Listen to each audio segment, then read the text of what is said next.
हमारे चैनल को सब्सक्राइब कर बेल आइकन जरूर प्रेस करें हमारी न्यू वीडियो सबसे पहले देखने के लिए। अभी आप सुन रहे हैं मैथिली धुन की प्रस्तुति।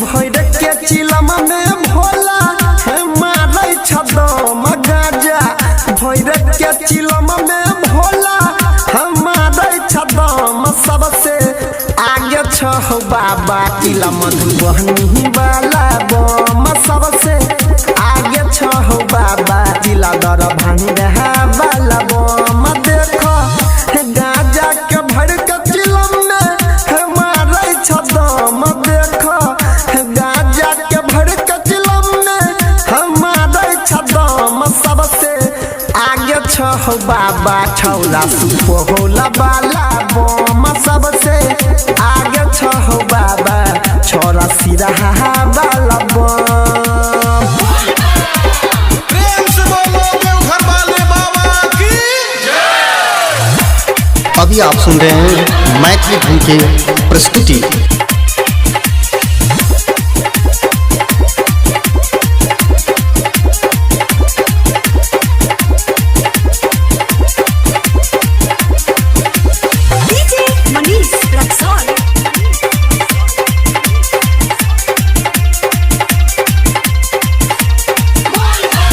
डीजे वाला छौड़ा देलकै वॉल्यूम बढ़ाई के, नाचै छै भौजी खूबे कमर के हिलाई के।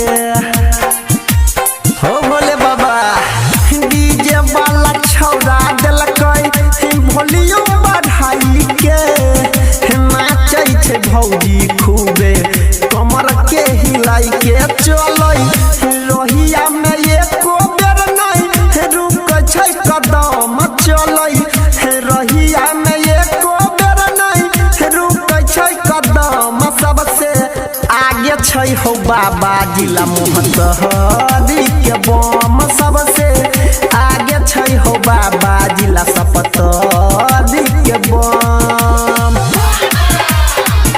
अभी आप सुन रहे हैं मैथिली धुन की प्रस्तुति। मिक्स बाय हीरा निराला।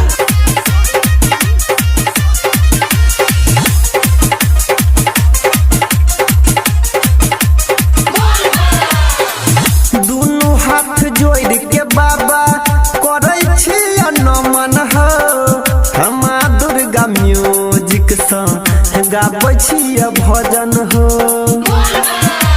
हो भोला बाबा दुनू हाथ जोड़ के भोला करै छी नमन हो, माँ दुर्गा म्यूजिक सँ गाबै छी भजन। कृपा करब नहीं रहबै हम के कर से कम, खूबे डीजे पर गाना बजते खूबे धम धम, सबसे आगे छह बाबा छौरा सहरसा वाला बम, सबसे आगे छह भोला छोरा खगड़िया वाला बम। मिक्स बाय हीरा निराला।